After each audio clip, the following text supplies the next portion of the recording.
Stan and Ollie. Hi, my name is Kyle Suggs, and welcome to my channel. And today I'm going to give you my conservative take on this film, and we're starting right now. So will you.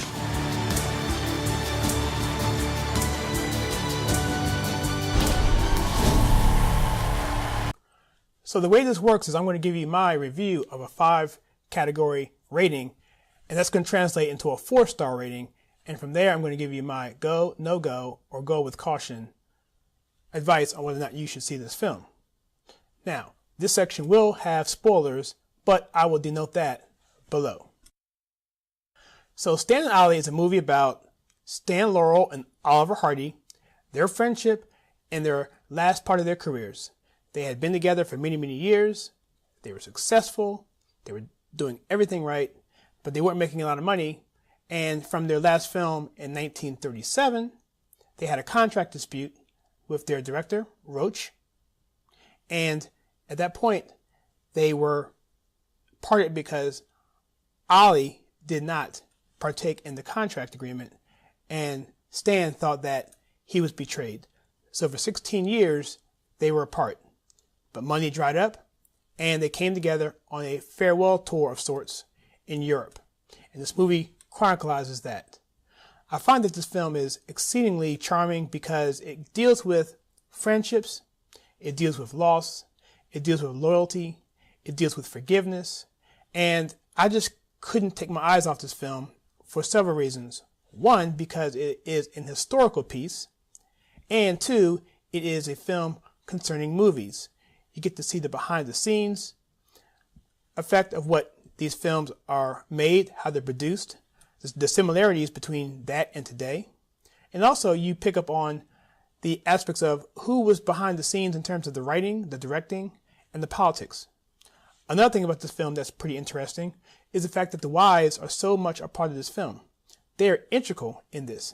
The wives are just as good of friends with each other as Stan and Ollie are with each other. And I found that pretty compelling. So overall, I think this film has a great story. It's very charming. It's sentimental at the highest levels. I grew up with Laurel and Hardy, and I absolutely loved them growing up. Between them and the Marx Brothers and Charlie Chaplin and Buster Keaton, these were the biggest film stars of their era.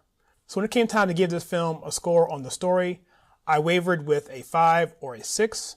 I settled on giving it a 6 simply because I liked it. But really, these films are historical, they're set in stone. There's not much complexity when you're dealing with a biopic. So I think a 6 is very fitting.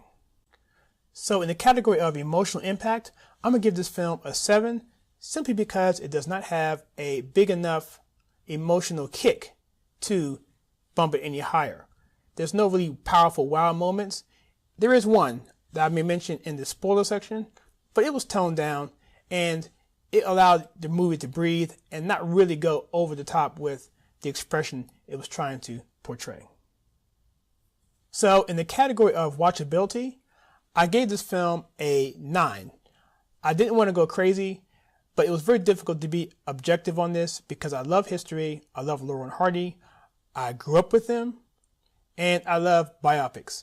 And so there's a lot of touch points for me. So for me, it would be a watchable because I would watch this anytime because just the backdrops and how movies are made and the subtle things that go on behind the scenes, I found fascinating.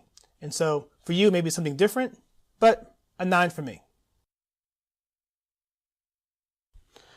So this film, I'm going to give a 8 for my overall impression.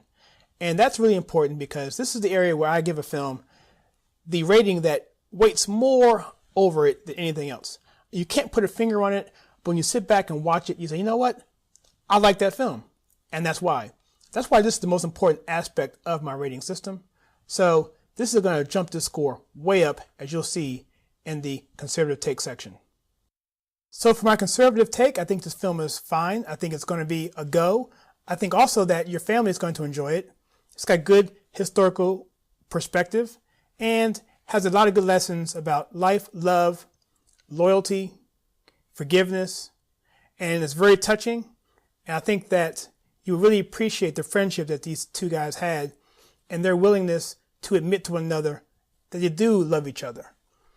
An important thing about this film I want to say is this, is that time is important.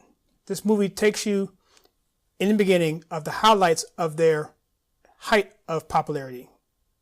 And it jumps forward in time to where they look back and see what was and what now is. And it kind of reminds me of the song by Bruce Springsteen, Glory Days, or Summer of '69 by Bryan Adams.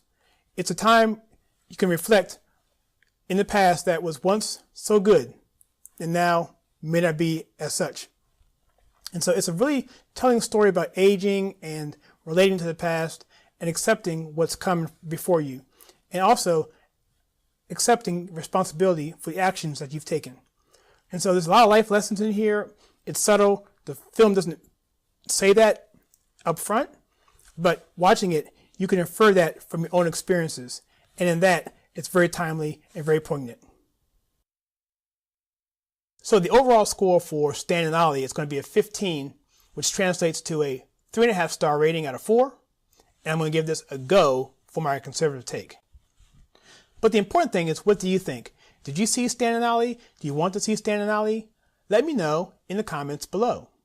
And also, if you're looking for more content on movies, TV, and culture filtered right, then please consider clicking the like and subscribe button, the bell icon, and sharing with your friends. Also, check out some of these other videos that I have right now.